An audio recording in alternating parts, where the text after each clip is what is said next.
People subscribe just for the comedy. Sure. Just for the content. All right.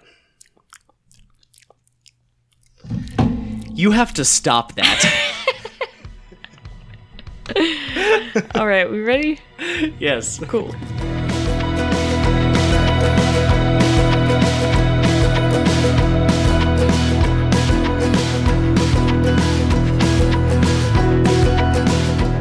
Hello, everybody. Welcome back to the Green Light. The Green Light podcast. I Light. realized we didn't decide who was going to go first. Yeah, and I was waiting we on just you, and I both was like, went should for we it. do it? Alrighty. Hey, everyone. Hopefully this isn't too much of a train wreck if you're a new listener. I'm Jackson, I'm Lauren. and we're the Green Light podcast. Do-do-do-do-do-do. Woo! What do we So- do here, Lauren? Well, we read unproduced plays and screenplays and interview the awesome people who wrote them. That we do. That we do. Correct. And I like to think we do it well. I agree. Yes. I hope so. This week we are reading a screenplay, a short screenplay Correct. called What's in the Box by Benjamin Posselt. Yeah, so if you looked at our spoilers without context post, you know why Brad Pitt is so upset, because in the Of movie the 7, title. he is saying, "What's in the box?" What's in the box? What's in the box? What's in the box? And if you know what's in the box in the movie 7, it's not good. What's in the box Correct. in this delightful film by Benjamin Posselt? Stay tuned to find out. That's right. Commercial break. That was me tapping for a commercial break. We don't have commercial breaks here. Not yet. Not yet. So, Jackson, you said something earlier about hopefully I? we do it well. So I was going to say, if Sure. you think we do it well, you should give us a 5-star review on iTunes Good / transition. Apple Sorry I Podcasts. ruined your transition there. It's fine. But yeah, yes, if Lauren's you right. have not already, unless you make fake accounts, which we definitely don't encourage, you can only do one. But if you have not done it yet, please give us a 5-star review. You can write whatever you want. That helps us more than just doing the 5 stars. And it helps move us up the charts, helps more people see the show. Listen to the show.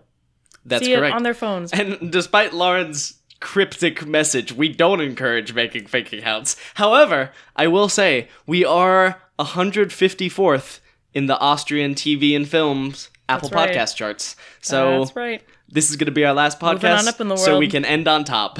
Yep. We're going to end on top at number 154. Just kidding. Just We're not going to do kidding. that because All right. we're committed to our craft. Correct. So, if you want to leave those reviews, you can leave a detour of the week. You can roast either of us, and we will read it on the show. Yes. Also, subscribe to our Patreon, please. Yes, please. That gives you lots of extra bonus content. You can subscribe for as low as $1 a month, and you will get most of it. But if you Yep. subscribe at the $5 level or above, you will get our Green Lit episodes. Yes. Where we watch nostalgic things from our childhood. We just did Emperor's New Groove. We and just pair did. it with It an just alcoholic dropped. beverage. Yes, and the alcoholic beverages that we choose, I think, are pretty solid. This last one was very good. So if you first want one to was- find out what that was, Our first one, was it bad. tasted okay, but it was like Objectively weird. the things you mixed together were kind of gross. But Yeah. this one was really good. Yes, it was. Yzma's Hot Pink Potion is what we did this time. Yzma's Hot Pink Potion of Madness. I Of did look at it again when I madness. posted it. Yeah, how dare you? I've been led down the wrong path this entire time. Thank you, Lauren. Anyway, so am a yeah, sheep. we don't technically You're have like a any bad new shepherd. reviews this week. Correct. My mom did repost an old review but it wasn't a roast or anything. It was just saying that she liked the show and liked the music on the show. Thanks, Mom. It's from YouTube mostly. Yes, YouTube, YouTube music. music library. However, sometimes we do have music from our guests, like we Yes, did last week, as a that's matter of right. fact, for MVP. And you, also, Tomas. when, I don't know, episode 9 or 10, when Ankit was on. Yes, we used also his did music Ankit. as well. If you're still listening, Ankit, thank Yeah, you. We appreciate you. But alrighty, Anyway, yeah. housekeeping. Let's sweep that under the rug, like we do with housekeeping. And we're gonna go into our segment of the week called Detours. For Detours, we talk about something that we've consumed in the past week, whether it be a TV show, a film. These sound effects are lovely. A book, a play, a 10-year-old video game. We've only done that once. Probably won't do it again. But this week, we get a little academic here on the Green Light, because we got a play, we got a book, and then we get totally unacademic, because we're going to be talking about the Twilight movies. But to start, do you want to go Spoiler. first? I can go first, yeah. We do enough spoilers with no Yeah. context. We'll give the people a little bone. We'll All throw right. them a bone. So this week I read a play called Ruined by Lynn Nottage. Bailey, who you've heard on the show before, Thank you, Bailey. gets the Dramatist Play Service. It's like a seasonal, once every couple months she gets a box of mystery plays. And she had already read this one, so I read it. And it was very, very good. If you are not familiar with Lynn Nottage, some of her more famous works include Sweat and Intimate Apparel. If you've ever been in an acting class, you've probably seen a scene from Intimate Apparel. And Sweat, probably. Yeah, truthfully. Yeah, so, but you know, she's incredible. She's well known for a reason. And this particular play is set in the Democratic Republic of the Congo during a civil war. And there's a woman named Mama, I think it's pronounced Nadi. It's Nadi. And she runs a bar that also has prostitutes at it. And that's not like a secret, you know, that's like a thing. You know, people will come in, whether they're minors or soldiers or whatever, and enjoy, you know, a couple beers and the company. There are quite a few characters in it. There are a lot of women in the script, so a lot of them are Mama Nadi's girls. There are a couple that are new that come in, Salima and Sophie. But, you know, it sort of talks about what that environment looked like, how, like, it could be dangerous for a woman in those times during a civil war. And it's very well written. I think there are some really great, you know, intimate moments between the women, and there are just a lot of like human things in the script. So I was a big fan. Yeah, and it sounds like it is a very female-led cast as well. Definitely, yeah. The premise of it in general reminded me of, I told Jackson this, but a few years ago we went to go see the original cast of Hamilton because we got our tickets super early. We did. And we also got student rush tickets to see Eclipsed. Okay, it had a D, starring Lupita Nyong'o, who was incredible. Yes. And that play is about 5 women, I believe, who are married to the same, I want to say he's Lebanese. I want to say he's Lebanese. It's sure, like, I honestly can't remember. Yeah, but basically they're married to I believe he is a warlord. Yeah. Yeah. But it's, you know, we never see him. We just see these 5 women who were kind of stuck in a house together, just living their lives. And yeah, so Ruined was very good. It's a pretty quick read, as most plays are. Highly recommend. Yeah. Very good. Alrighty. Lauren just threw it over to me, so I'm going to catch it, and I'm going to run with it. So, continuing to get academic here, I read a book this week, and the book is Born a Crime by Trevor Noah. You probably know Trevor Noah as the host of The Daily Show with Trevor Noah on Comedy Central. He took over from the previous host of that show, Jon Stewart, and he's done great things with it. I really like Trevor Noah. I like his humor. I've watched a few of his stand-up specials. He's a really funny guy, and he definitely brings a lot of that humor into this book. So basically what this book sort of details is Trevor Noah is native to South Africa, and he grew up during apartheid. And so it sort of talks about his life growing up in that era, growing up as someone of mixed race. His father was white and his mother was black, and under the apartheid system, Trevor Noah was classified as colored. And what that meant was that it was essentially a crime for him to be born, hence the title of the book, Born a Crime. So yeah, it really goes from Trevor Noah's very young childhood up into his early adult life. It doesn't really get into touch too much on his comedy career or anything. It really sticks mostly to his time in South Africa. And a lot of the things that you like about Trevor Noah, like I said, his humor, are definitely injected into this book. But it also is a really good look into just another culture and the way that just life worked in South Africa during apartheid. And it also, as he grows older and, apartheid sort of ends, sort of the post-apartheid era, which is, not necessarily meant to say a post-racial era, because just like the United States, not true. But it is sort of interesting to see the look, and also just to see how racism functions in that society, which it almost functions in a way different. There was one... Oh, sorry, I accidentally hit Lauren's mic and it made a noise. But there was an interesting thing in the book where Trevor Noah actually grew up speaking a lot of different languages. And that is actually one of the things that sort of helped him succeed in different areas of his life, because part of apartheid was the white ruling class sort of...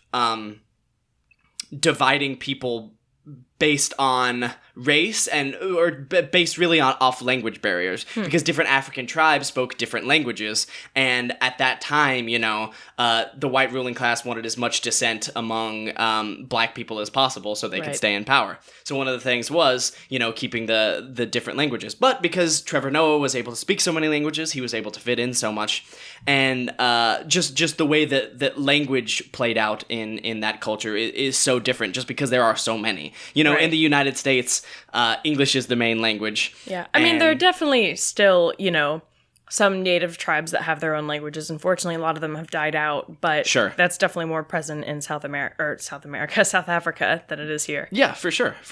So that was a really cool part of the book.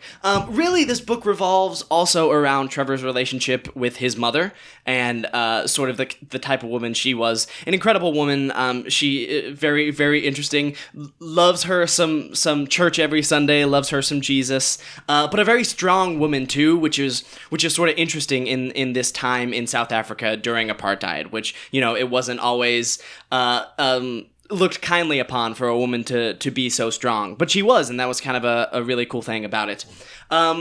Speaking of Lupita Nyong'o, I just found this out, actually, in doing a little bit of research about it, but apparently it's going to be adapted into a film, Trevor Noah's book, starring Lupita Nyong'o as his mother. She's so good. Yeah, she's great, so I'm sure she's going to do great in this. Born a Crime, Trevor Noah. I read it through the library, actually, so get a library card. Yes, you can get an e-library card, as Lauren and I have talked about. Yeah. And that's how I read it. So, yeah, a great book. 5 out of 5 for me. Love me some Trevor Noah. Boom. Cool. Now, for something that is not quite 5 out of 5. How dare you? So, in the past week, we watched the entire Twilight saga. Yes, we did. So, Twilight, New Moon, Eclipse, Breaking Dawn Part 1 and 2. And Twilight. That's what I said Twilight first. Oh, sorry. I thought you were saying Twilight : New Moon. Oh, no. The original Twilight, then New Moon. Yes, I get what you're saying now. So these movies, for a little bit of background information, my mom might get mad at me for saying this, I don't know.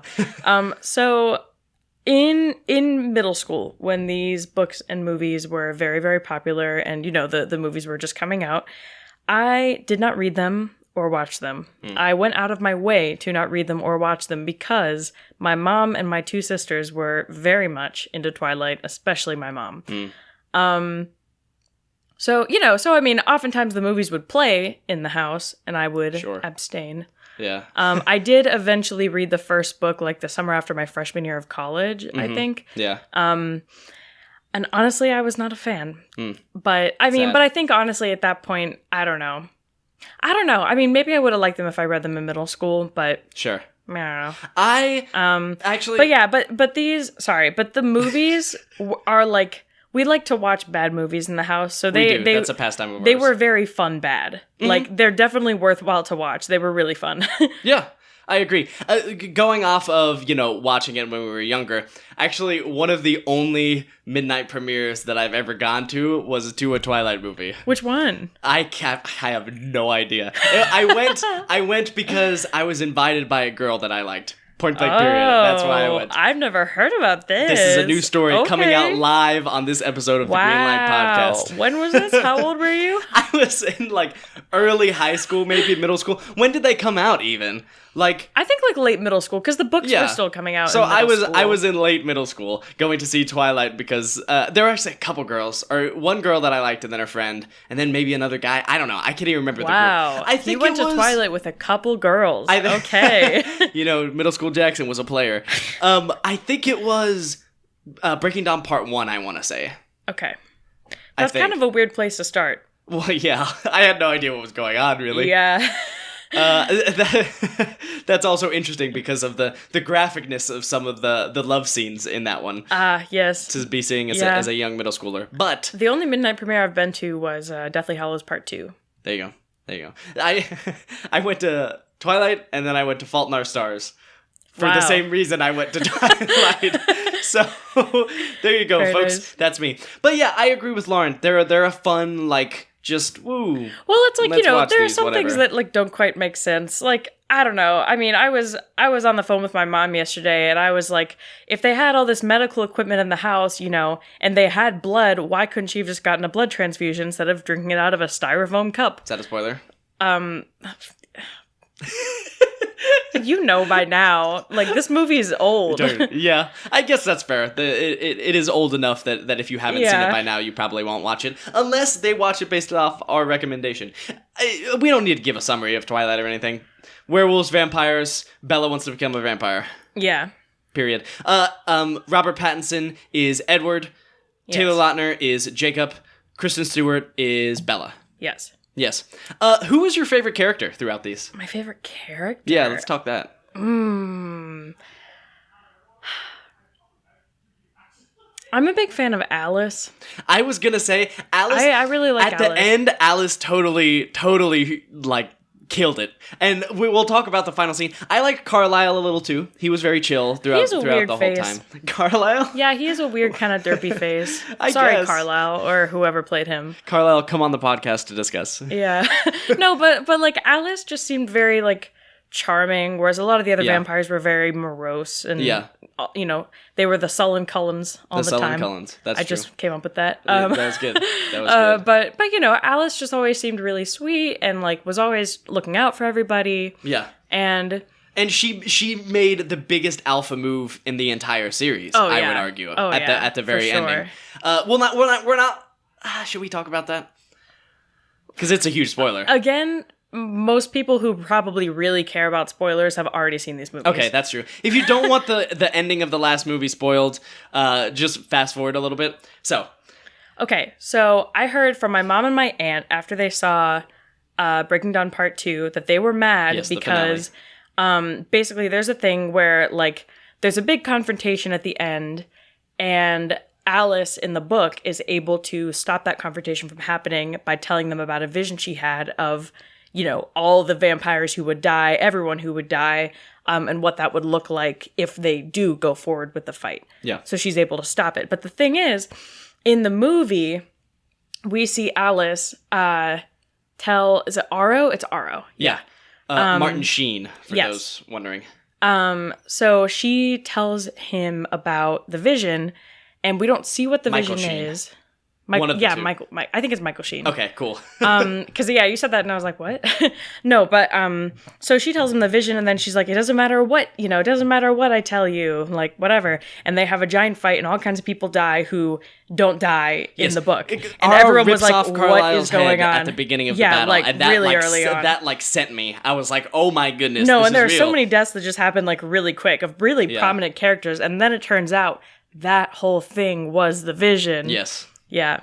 Yeah. Well, it technically doesn't go against like what happened in the book, but it made a lot of people think that they were changing a lot of stuff. Sure. Well, that's why I liked the ending so much, and was one of the reasons why the last one was probably my favorite book, because they gave us that big finale fight scene that like fans of the movies wanted, and just like the general movie going audience would want at the end. Yeah. Like, well, I don't want just a just debate like, in a final movie. Yeah, if it had just been.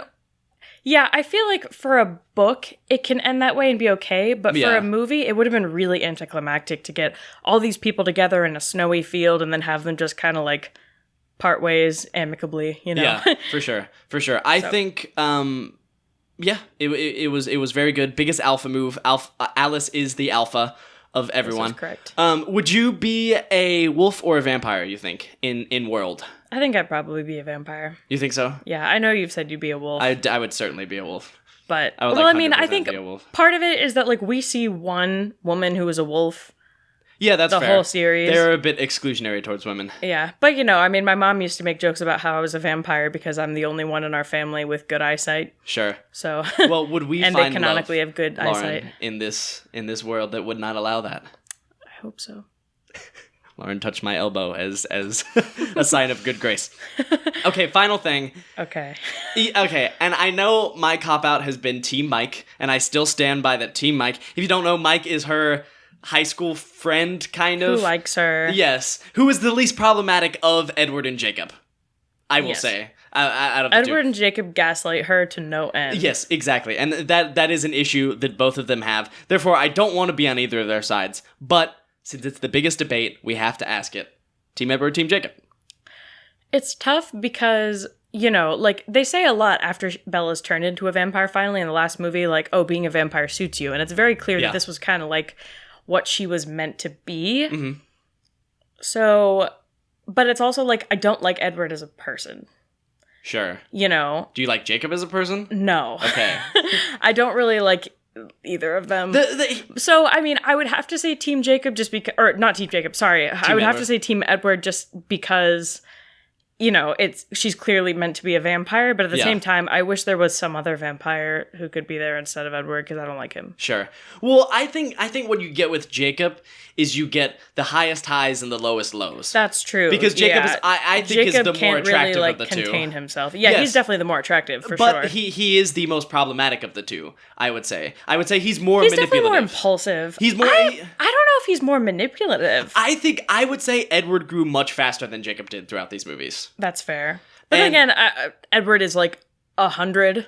Well, true. And Jacob is like 16, 17. But you have to take that into account. You have to take into account age and wisdom, because that's what you're going to get.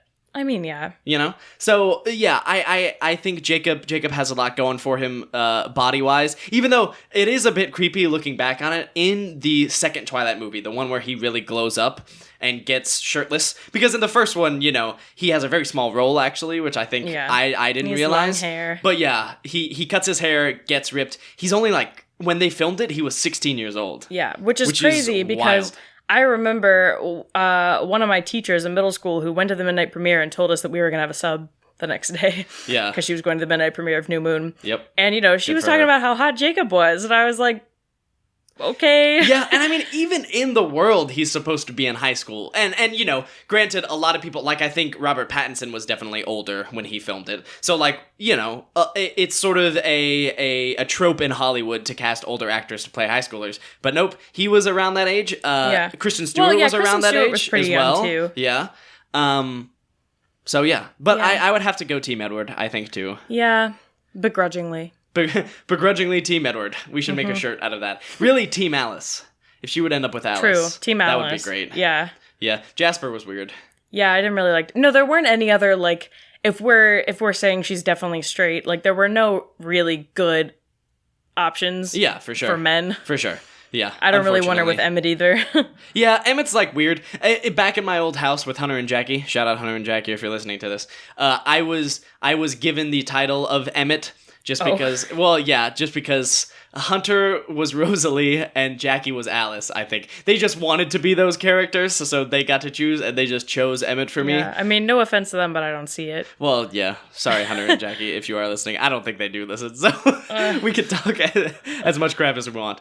But, okay, yes. The Twilight Saga on on Amazon Prime. Yes. Sorry. Definitely worth watching. Yeah. I'd say, I don't know if they're worth watching alone. True. But if you have someone to watch them with, maybe pour yourself a drink and have a jolly good time. Yeah.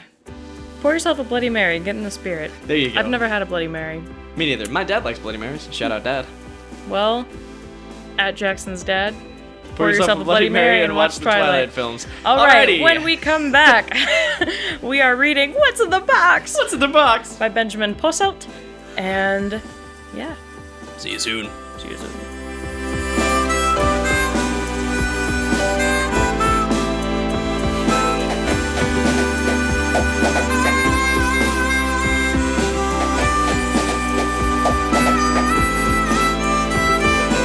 Hey everybody, welcome back to the Green Light. Green Light. Green Light? Thank you, Blake. God, that's so satisfying. It really is. I love that so much. Good to be back.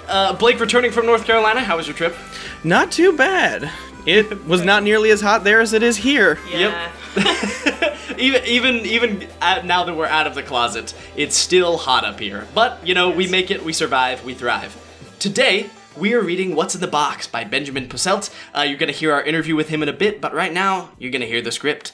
So, I will be playing Tom. I will be playing Sam. And I'll be reading the action lines. Ba, ba, ba. And let's get into it. What's in the Box by Benjamin Posselt. Exterior, street, day. Tom, 28, walks down a street. In his hands, he is holding a package. Its tip reaches almost up to his chin. He doesn't seem very certain about where he is going. He is rather lost in his thoughts. We can also read that in his face, one may even find some dried tears hiding below his dark eyes. After some time, he takes a turn and walks to a building. He opens the door and steps inside. Interior living room. Sam, 27, lies on a couch, sleeping. Her jacket and her belongings, a small bag and a little box, looking like a very small moving box, are lying next to her on the floor, as if she had just thrown them there ruthlessly. The box isn't completely closed, so we can take a look on some of her possessions. In the front of the box, we can see a part of a CD. We are only able to read a third of the title, is Tits. And further below that, a Tata. The rest of the room seems quite simple. The color scheme consists of a few colors only. Everything seems dull, and it feels as if there was some kind of fog in the air. Therefore, Sam looks really out of place with her dyed hair and colorful clothes. The door opens. Tom steps in backwards, carrying his package carefully. He slowly walks into the room, puts the box on the small couch table, and he spots Sam lying on the couch. What are you doing here? Sam opens her eyes. She wasn't sleeping. I live here. No, you don't. Sam holds up a key. Well, my friend here is saying something else. Where did you get that from? I did never not have it, but somehow that's my right since I paid for the keys after you lost the old ones. What's in the box? That's none of your business. Give it to me and leave. Tom reaches out with his hand. Sam sits up, interested, but not because of his hand. A small dresser? No, you don't buy furniture, do you? Taylor Swift CDs? No! And even if, it's none of your business. What a shame. Sam lies down again. Tom puts his arm down. You still owe me one. A Taylor Swift CD? The Disney Greatest Hits CD? Sam sits up again. Now that's her business. No, we both agreed that... We both agreed that you get to keep The Lion King and I keep the CD. Nonsense. There are way more songs on the CD. How do you expect me to survive without Under the Sea? Or Let It Go? You get Can You Feel the Love Tonight, though? Still don't understand why they didn't put that one on the CD. You're right, but Hakuna Matata is on it. Correct me if I'm wrong, but I thought you never really liked that song. His expression freezes. He looks away. She doesn't notice. She is caught up in nostalgia. Oh yeah, I remember. You were always like, no worries, how am I supposed to live in a world like this without worrying? And then you would go on stroking your beard thoughtfully. Sam notices that Tom's upset. Time to change tactics. Why did you shave it? No reason. She doesn't like your beard? That's a shame. Sam leans back. She has the high ground now.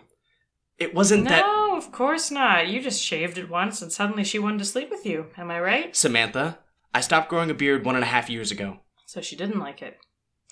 Oh, by the way, where is she? Clara is her name, am I right? I haven't seen any of her stuff yet. Tom takes a deep breath, freezes for a moment, takes his package and disappears in a nearby room. After he did, Sam's expression changes from being spiteful to a worried one, with a little fear tossed in. She looks after him for a moment until she breathes out relieved, lies back down and closes her eyes again. Again, she doesn't seem as if she is intended to sleep. She's more likely trying to get some well-deserved rest. Interior bedroom. Tom sits on his bed and stares at his package, absorbed in thought. The box is positioned on a bedside table near him. Interior living room. Sam is lying on the couch, this time on her belly. Her head is resting at the same side as her belongings. She reaches into the box and takes out the CD. Now we see that it is the Disney Greatest Hits CD. Below the title is a small text. Limited edition, featuring Hakuna Matata.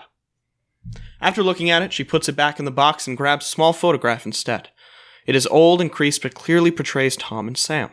They look cute and in love. Sam smiles weakly as she seems to remember something. She then stands up and goes to the closet.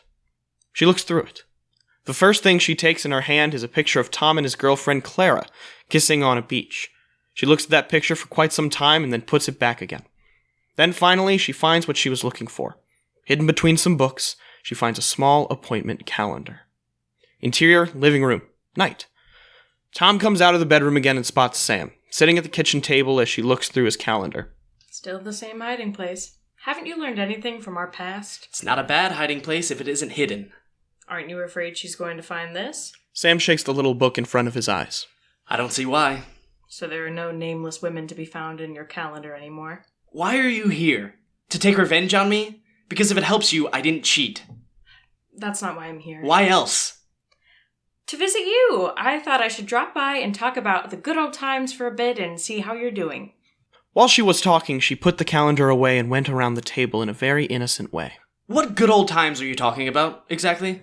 The last time we both spoke to each other, you said, and I quote, "I hate you, you underfed pig." Furthermore, I had to wear shoes for an entire week after you left because there were little pieces of glass everywhere. What times again? I was talking about the times before that. Oh, those times? Correct me if I'm wrong, but didn't you call them youthful stupidity and gaining experience last time? And in retrospect, you wished all of it hadn't even happened? We see fear in Sam's face. She knows she's losing. Tom, please stop. And now you come here after 6 years. 6 years in which we didn't talk a word to each other and pretend that nothing has ever happened? Tell me what you want, Sam! Tell me! Silence. Then Sam turns around and disappears in the bathroom. You can stay here overnight. Tomorrow morning I want you gone. Interior, bathroom, night. Sam sits down on the bathroom floor and starts crying. She buries her head in her hands and sobs quietly. She can't handle screaming very well. Too many bad experiences. Way too many. For a moment, a picture appears in front of her eyes. Interior, room, day. Everything is blurry. A man stands in front of us, facing us. We can't make out his face. He opens his mouth as if he was yelling, yet we can't hear anything. He raises his hand for a punch. Cut back. Interior bathroom, night. Sam is breathing heavily. She's buried her face in her hands and sobs. We leave her alone. Interior bedroom, night. Tom is sitting on his bed again. He is wearing comfortable pajamas. We are facing him from the front this time. He is looking at the ground first, but then he looks up. Good night. Tom crawls in his bed and turns off the light. Interior bathroom, night. Sam seems to be drying the last tears when she spots a picture frame not far from her. She stands up, walks towards it, and takes a look. On the picture are Tom and Clara. She is wearing a beautiful light blue nightgown. Close up to Clara and her gown. Interior, nearby room, night. Sam opens the wardrobe. She looks through different items of clothing until she finds that exact nightgown. On the label, it is written, for Clara. She takes it, holds it in front of her body, and looks into the mirror. Then she smiles and leaves the room, gown in her hand. Interior, bedroom, night. In the meantime, the sun has set. Tom lies peacefully in his bed, sleeping. The package, still unopened, lies in the same place as before. The door opens. Sam comes in quietly and closes the door behind her. She is wearing the blue nightgown. She slowly crawls onto the bed and towards Tom's head until she lays almost completely on top of him. She puts her lips on his. He slowly opens his eyes, looks at her, and he pushes her away with all of his strength, causing Sam to fall off the bed and against the bedside table, inducing the package to fall down onto the ground. Tom sits up and turns on the light. What the fuck are you doing? Do you really think I want to sleep with you? No, I thought if I do, you'd let me. What are you wearing? Take it off now. Sam misunderstands. What? But I thought you. Tom suddenly glances at his package. It's laying on the floor. Go away. What? Leave. Sam opens the door, rushes out, and closes it as quiet as possible. Tom hurries to stand up and sit down next to his package. He opens it up, looks inside, and lets out a relieved breath. Then he reaches inside. With great care, he takes an urn out of the box. He slowly puts it on his bedside table and looks at it for quite some time. On the front, there is a name. Clara. Interior, living room, night. Sam hides behind the couch and stares at the wall. The nightgown is positioned on the backrest. Instead of it, Sam is wearing a shirt, probably owned by Tom, since it looks way too big on her. It reaches to the mid of her thigh. Now, where we can see her legs, we can also see the many wounds she has. The legs are covered in countless bruises and even cuts. From behind the couch, we see Tom as he comes out of the bedroom. Come out. Sam rises carefully, avoiding his gaze. Talk to me, what? Tom sees the injuries on her legs. After Sam notices, she tries to block his view with her hands. Sam? Stop it. Sam. Why are you really here? My boyfriend? She almost spits out that word, but struggles to find more. Did he do that to you? Sam nods. Tom closes his eyes. Why didn't you tell me? I couldn't. Come here. Tom puts out his arms for a hug. She shakes her head and steps a few steps back. Sam, I'm not gonna hurt you. She hesitates for a moment, then gives in and falls into his arms. They hug each other. Sam sobs into his shoulder quietly. Why didn't you tell me? You could have just called me. I couldn't. I was so afraid, and I had nowhere I could go. Then I thought of you. She hugs him tight and sobs again. And I thought about all the time we hadn't seen each other, and then I was here, and I thought I could finally be safe, and I tried to make you remember our past, but you were so angry, so still too angry at me. So I thought you'd maybe let me stay if I slept with you. Tom seems to search for the right words for a long time. I mean, if you'd called, I'd prepare the guest room for you. Sam laughs in between her sobs. May I stay here for a bit? Yes. Yes, of course. They hug tighter. Interior, living room, night. They sit next to each other behind the couch, leaning on it. Do you need money? Sam shakes her head. I just need a safe place where I can sleep without... She stops, shakes her head softly, then continues. Where I can sleep, and then I can think about what to do. It's okay. You can stay here. I promise you, I'll be gone soon. Before Clara comes here again, I'll be gone. I don't want her to think that... Stay as long as you need. But what about her? I don't want you to get yourself into problems just because... She won't come, Sam. Why? Did you guys break up? A long pause. Tom takes a deep breath. She's dead. She's dead, Sam. I'm so sorry. I didn't know. How could you? A tear leaves Tom's eye. Oh my god, I'm so sorry. Everything I said, I didn't mean that. It's all right. It's all right. Why didn't you tell me? I couldn't. It's still so fresh. Tom starts sobbing. Sam hugs him tightly. Interior, living room, night. They are sitting at the edge of the bed and are looking at the urn. The box. Tom nods. Oh, I'm so sorry. It's all right. Would have preferred to bring some CDs home, to be honest. Sam smiles slightly. You don't even like Taylor Swift. Tom laughs, at least a little bit. While looking at the urn, Sam discovers a lettering below her name. Hakuna Matata. Hakuna Matata? Her favorite song. She always wanted me to live that way. Never made it. She said, try it. Forget everything for a moment and just live. Live here with me. Tears start emerging from his eyes. I'd say it was a little bit of a yin and yang situation. And now she's still remembering you. Yeah. Yeah, she does. I think I gotta try it sometimes. Just letting go. When did she die? Oh, please, can we not do that right now? But if not now, when? I don't care. Just not now. You have to talk about it sometime. And if you don't want to talk to me, I understand, but just somebody, okay? Okay.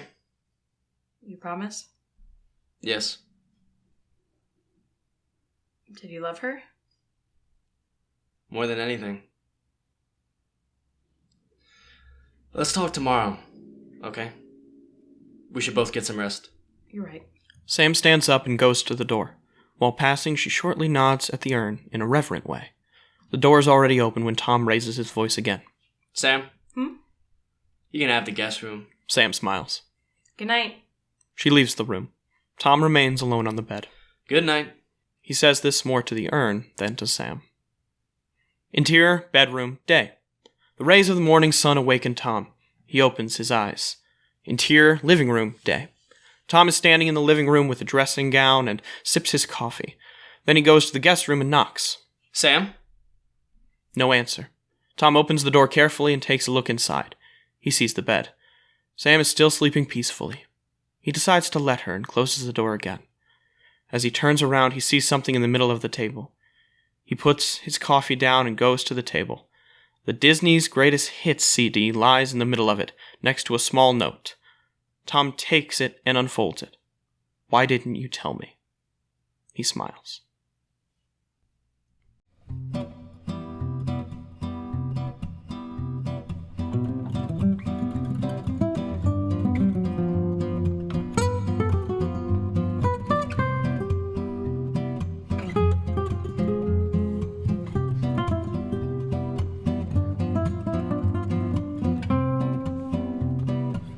Hey everybody, welcome back to The Green Light. The Green Light Podcast. Yeah, we are The here. podcast. We are here with our writer of the week of What's in the Box, Benjamin Posselt. And how are you doing? I'm doing pretty good. Thank you. That's How are you great. doing? We're doing great.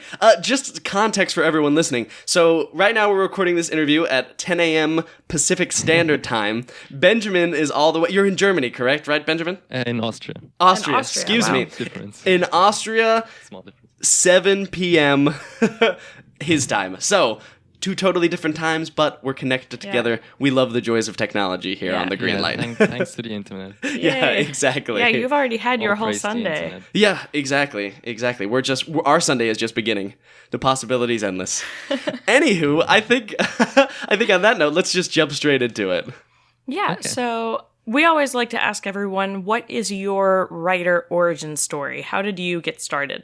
I think the first thing I ever wrote, I wouldn't call it a screenplay because it wasn't not good at all, and I think it didn't follow any structure or anything. It was just a story written in dialogue.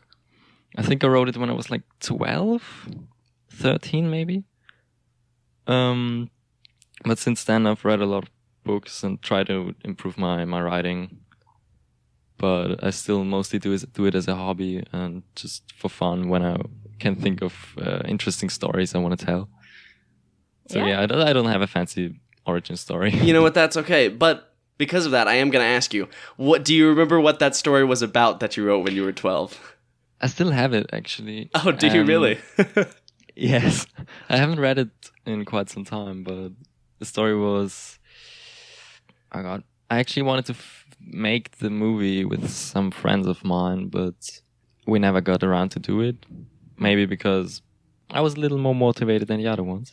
Sure. But basically, it was a story about a parallel worlds with diamonds, and or diamond was like the most valuable object to exist in that world. So they sent someone in our world to steal diamonds.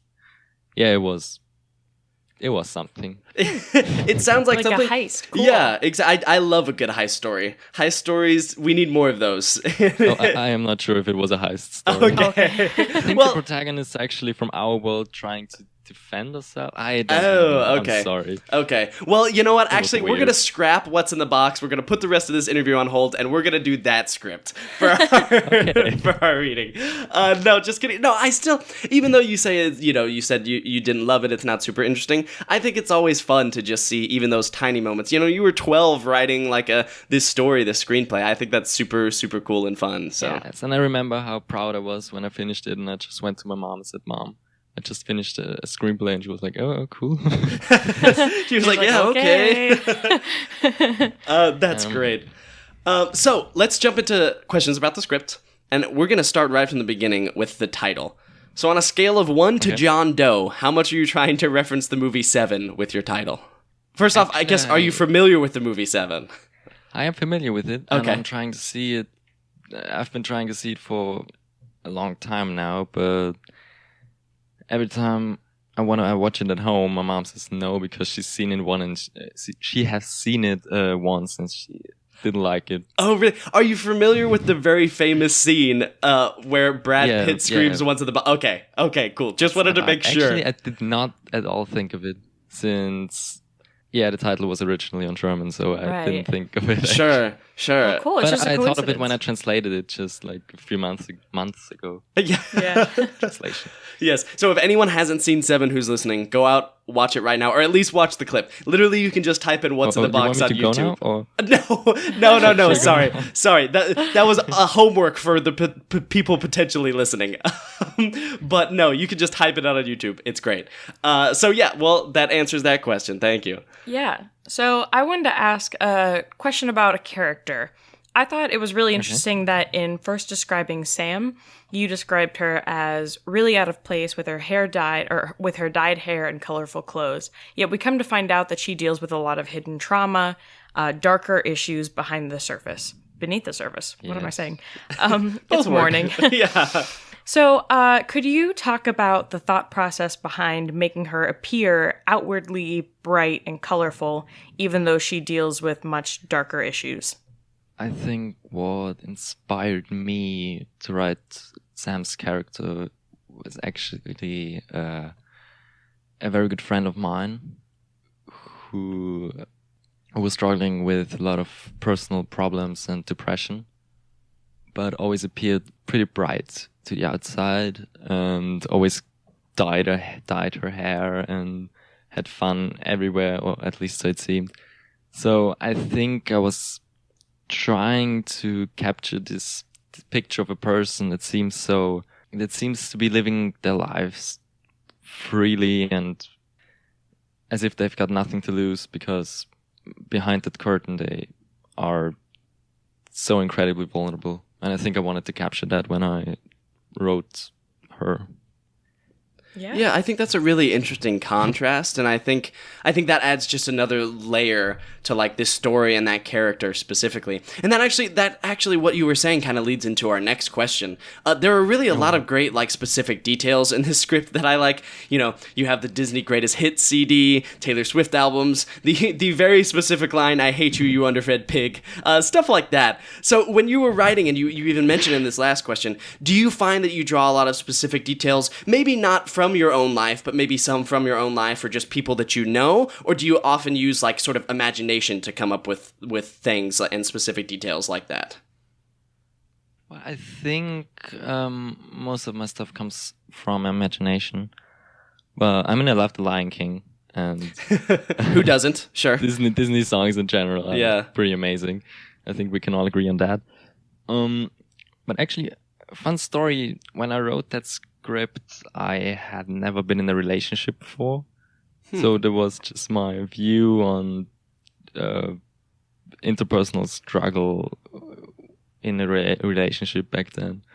And I find it pretty funny how since then I had a relationship, or I am in a relationship right now, and there are some parallels actually in the in the way they were handling each other that I see now, or I saw before.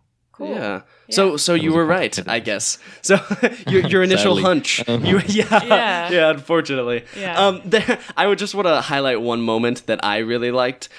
There's the moment when they're sort of in the middle of the argument, and Sam talks about how Tom used to say, "No worries. How am I supposed to live in a world like this without worrying?" And then he would go on stroking his beard thoughtfully. That one hit home for me. So thank you for including that. He is a bearded guy. You mean a beard, or? Yeah. Yes. Even the beard, yes.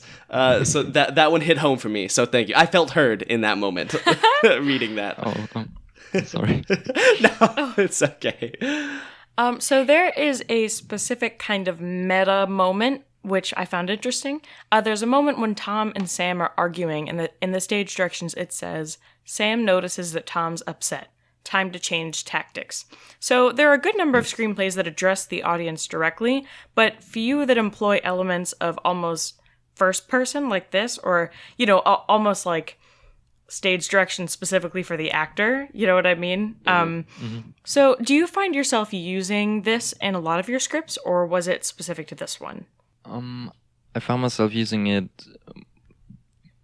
more often as, like, the more scripts I wrote, the more often I used it. Because I think for the reader, it captures the best what the situation is like. And also for an actor can think, okay, Sam notices that she doesn't get through to Tom, so she needs something else in order to, well, hit him. That makes a lot of sense. It makes the script more interesting to read if you are kind of in the character and not only a fly on the wall and watching everything. Yeah, for sure. Yeah, I love when scripts either do like what you did or address the reader directly. I think it's such a way to keep them engaged. And I think it's something that I thought it was interesting that you said when you started writing more, you started doing it more. Because I almost feels like, for me, and this could be incorrect, but it feels like almost a comfortability that the writer has, and then it almost puts me at ease reading it. It's a weird thing, but it's like I really enjoy moments like that in scripts, so I appreciated this one as well. I think I've read moments like this in scripts from Aaron Sorkin. Oh, sure. If you know him, Yeah. Yeah. he uses this quite often, and I think it just makes the reading more alive.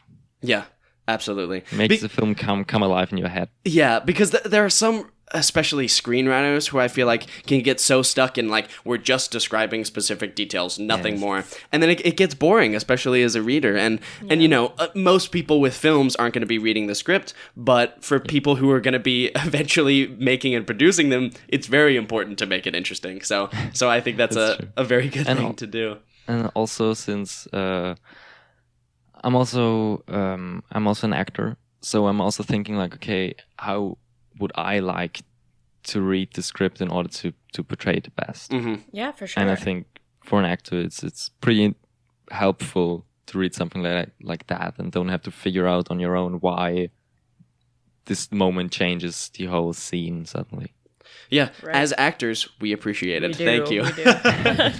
So, the biggest reveal in this script, and no spoilers because everyone should have listened to it already, but is where the audience finds out that Clara is dead and the thing that's in the box is her urn. And for me, that moment really, like, contextualized a lot of other moments in the script. And those moments before, they made sense, of course, but they took on an entirely new meaning in this light, which I thought was a really good and effective way to do it. So how do you balance, like, filling a story with foreshadowing and intrigue like this without making those moments completely nonsensical until the twist is revealed? Actually, I think the best way to achieve something like this is, and you hear this all the time when you listen to screenwriters, rewrites. Yeah. Because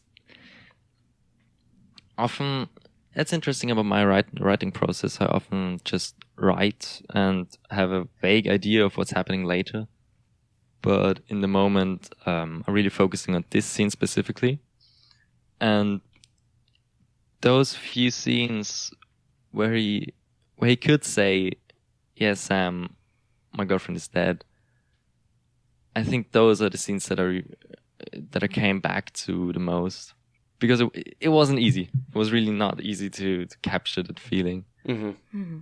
Yeah, I guess it's a difficult question actually. Yeah, Yeah, sure. no, definitely. No, yeah, I guess you kind of have to, go back and fill that in and, like, I guess, put the details in later. Yeah. But I actually have an additional just screenwriting question in general for you, because I always find it interesting to hear.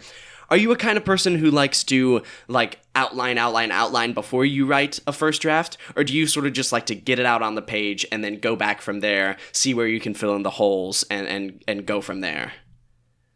Definitely the second one. I have a kindred spirit then, because in my few moments of writing, that's exactly how I like to do it. Every time I try to outline a script before I write it, it just vanishes into the void, because I just don't get the motivation to write every scene or like the outline of every scene, because I have to write this very scene to know where it is going. Absolutely. It's weird. So most screenwriting books tell you not to do exactly that, but I don't care. Oh, well. yeah. No, I mean, I feel like It's the we've way had it a works lot for of... me. The good ones break the rules. Yeah. I feel like we have a lot of people who, work that way. I don't know. I feel like sometimes if you plan things too much, it doesn't feel, like, immediate and as if the characters are speaking words that weren't already written. Yeah. So, yeah. So I thought that was successful. Okay, so last script-related question. In regards to Tom and Sam, what happens now? Where do they both go from here, individually and maybe even together? This is a really interesting question, because when I first finished the script, the ending was a little different. Alternate ending. The ending was so Tom was waking up in the morning, and he went to the room where Sam was sleeping, and he would just find an empty bed, and the note was like, so the note, "Why didn't you tell me?" would have been lying on the bed with Sam gone.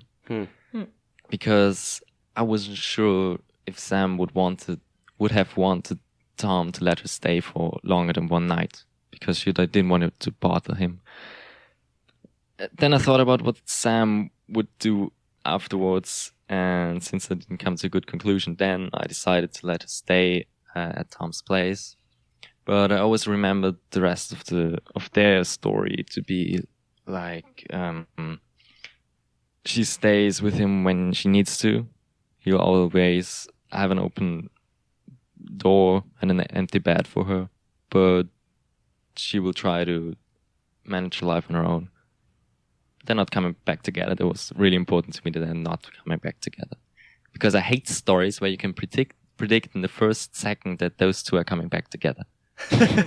Sure. It's just always the same. Yeah, for sure. No, I liked the ending a lot. I thought it was really cool, and you answer it for us here, obviously, but as a reader, it's sort of left up to the imagination as to what's going to happen with them. But it could be something, it maybe might not be. But I like the intrigue of the wonder. I think makes it a successful ending for me. So now we're on to some questions about you. So, God. Well, they're not actually. Our first one isn't really even about you specifically. It's about sort of your process. What is the most rewarding part of the writing process for you? Writing the last word. I normally write. I didn't do it in that script, but I often tend to write the end at the ending, just so that my brain knows. Okay, you just written your whole story. I mean, it's obviously time to go back then, but it's the moment when you feel like, okay, I've actually done it. Mm-hmm. I mean, I think it's like that for most writers, I guess. So I'm not really interesting. No, I mean that was very intriguing on our end to just hear the end, and it was like, ooh, chills. Ooh. But no, I think that's really cool. That feeling of accomplishment is something that is super cool, especially to know that you've created something, you've created this story. I think that's a really good point, good moment in the process for sure. Yeah. So you kind of mentioned this earlier, but for everyone listening, just so they all know, this script was originally written in German, and you graciously translated it to English so that we could read it on the show. So, in general, do you find that you are able to still communicate everything you want to, even in the translated version? Or do you find that things change slightly between the translation simply because of the change in language? Genuinely, I like the German version way more. Obviously, because you never get the same feelings when you translate something. Right. I think. And... So yeah, there are some parts of the script, like the part where Tom wants to take her key, and she sits up and she's interested, but not because of his hand. I think that part doesn't work in English as well as it did in German. But it's the best I could do. Sure. Well, I mean, yeah, I thought it still flowed pretty well, as someone who speaks English. Like who has English as a first language. I thought it made sense. Truthfully, I wouldn't have known, that it was written by someone who was not a native English speaker. Yeah, absolutely. I agree. That's a compliment. Yeah. It flowed very well and read very well in English as well. So, alrighty. So now we have some more questions that... they're sort of rapid-fire questions we do at the end that are sort of just fun. So Lauren's going to hit you with the first one. Yeah. So what is your favorite fried fast food? Fried fast food? God. Is burger fried? Sure. Yeah, we could say a burger, or fries, fried onion rings. In this country, we have fried Twinkies, fried Oreos. We'll see. You can fry anything. It's actually... Oh, wow. Okay. Yeah. We don't fry as much here, I guess. Yeah, I imagine probably not. We're the fry capital of the world, I believe. I mean, you have Friday. Yeah, there you That's go. True. Okay, that was my bad joke of the day. We're keeping it in, don't you worry. That's staying. Oh no. Please not. Well, it's interesting that Lauren asked the question that way, because I was more wondering, what is... I don't know how many fast food restaurants you have in Germany that are similar in the United States. I was asking, what is your favorite fry of, the fast food places? Oh. So, there's a hot debate over, okay. McDonald's fries, or, Wendy's fries, or, whatever. I thought it was a typo. No. So okay. if you have a favorite one of those, which one is it? So we don't have Wendy's here. I think Okay. the only fast food restaurants you have over there that we also have here are McDonald's and Burger King. Okay. Okay. So between the two giants of McDonald's and Burger King, which is your favorite? With fries. Yeah. Oh God. I haven't been at Burger King for a long time. But I remember the fries to be good because my sister told me about them and said they have the best fries. I guess I'm gonna go with my sister, so Burger King. Okay. Standing by your sister. Cool. I respect it. Yeah. It's weird. I also haven't been to a Burger King in a while. Well, truly, it's weird because, like, I've maybe been to Burger King twice in my whole life, and one of those times was not in the U.S. Like, one of those times, I was in, like, Italy. And, I was at the beach with a couple of friends and there was a Burger King. So we were like, oh, let's go to Burger King, I guess. There you go. How were the fries? I don't remember. I had Sad. an angry Whopper. It was like a spicy Whopper and it was actually really good. That does sound pretty good, actually. Yeah. Actually, the last time I was at Burger King, I think it was Switzerland Airport, and it was expensive. Yeah. Because Switzerland and airport. The combination of the two. Yeah, still don't remember how the fries tasted, but I think they tasted good. Well, there we go. Okay. We'll lock in Burger King. That's All right. perfect. What is your favorite way to eat eggs? What is your favorite way to cook eggs? I think scrambled eggs. Yeah. Scrambled is a classic. Yeah. I feel like a Yes. lot of times I'll try to cook eggs some other way and then mess it up and end up just scrambling them. Yeah, exactly. Yeah, You're like- it's just you're also safe. You're always safe with scrambled eggs. Right. yeah, for sure. You can't do it right. or Yeah, wrong. it's very hard to mess up scrambled eggs. Yeah. Very hard.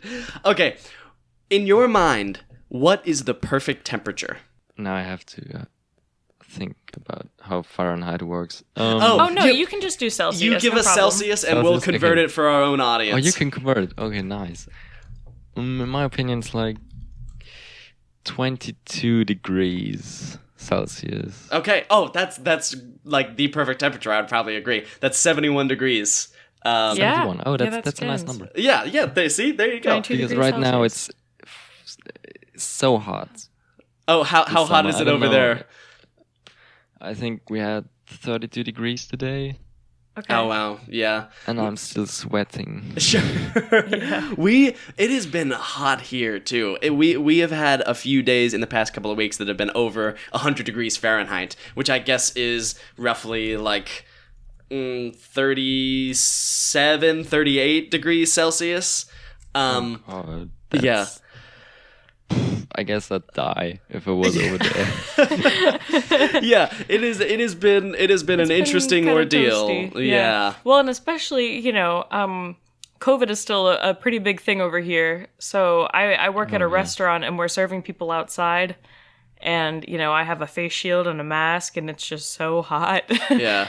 She's just like totally I'm covered so up. sorry for you. No, it's Yeah. okay though. We're dealing with We're it. making it through for sure. I hit the table. That's okay. Wait, a face shield, both face shield and a mask? Yes.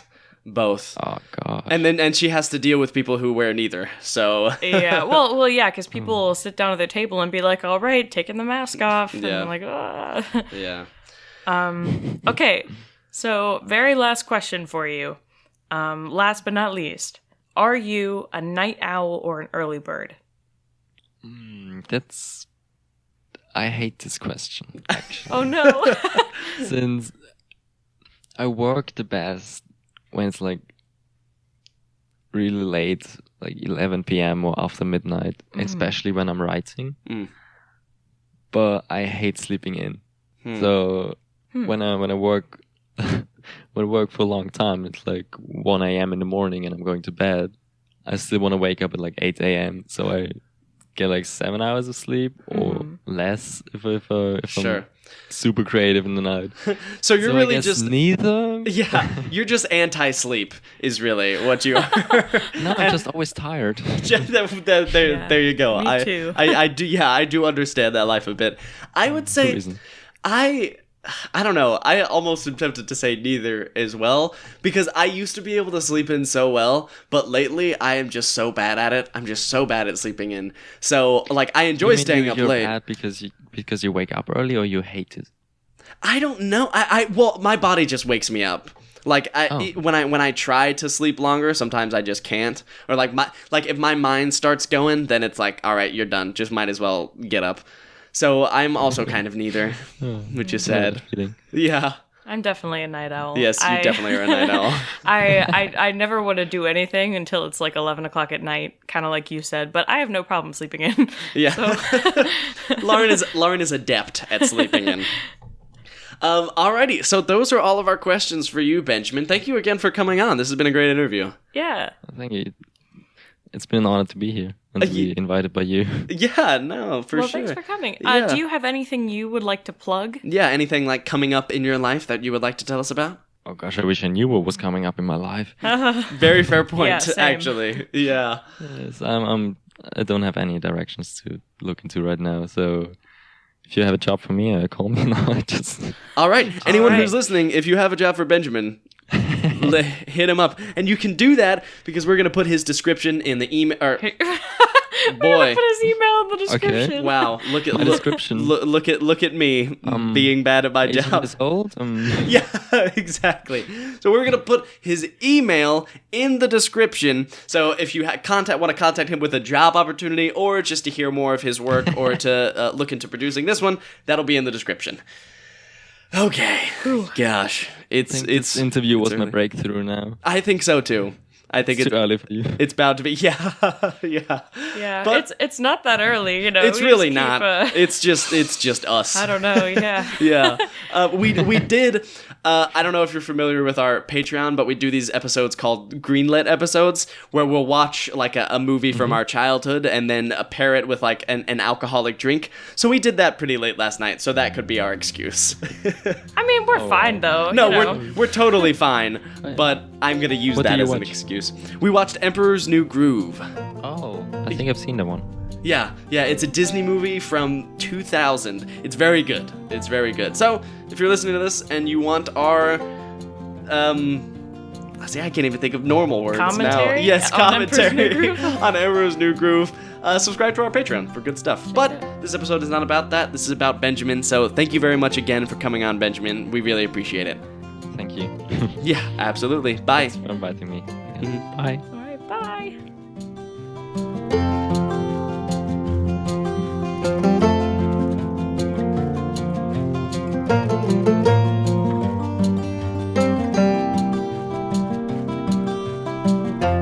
Thank you so much for listening to this episode of The Green Light. The Green Light. Thank you to our guest who came on. Thank you to our wonderful friends who came on and helped us record the wonderful script. Yeah. Now, if you have not done it yet, it would be really helpful if you would go on Apple Podcasts and give us a 5-star review. If you roast me, or if you roast Lauren, or if you leave a detour, we'll probably read it on air. That's right. Another way you can help us is by subscribing to our Patreon. We Yes, have lots of please. exclusive content on there, and you can give as little as $1 a month, and you'll still get a lot of it. Yeah, a lot of our bonus detours, a lot of our ramble episodes, and $5 for the Greenlit episodes, which are my favorite. So that link is in the description. Yes, also follow us on Instagram, Twitter, and Facebook. Instagram, Twitter, TGL_pod. Facebook is... At Green Light Pod. Yes, and if you want to follow us personally, I'm at J_Woodward_C on Instagram and Twitter. I am at Hunkleberry, HUNKELEBERRY on Instagram and Twitter. And I think that's it. That's it. Thanks. Thank y'all so much for listening. We love you. Love you.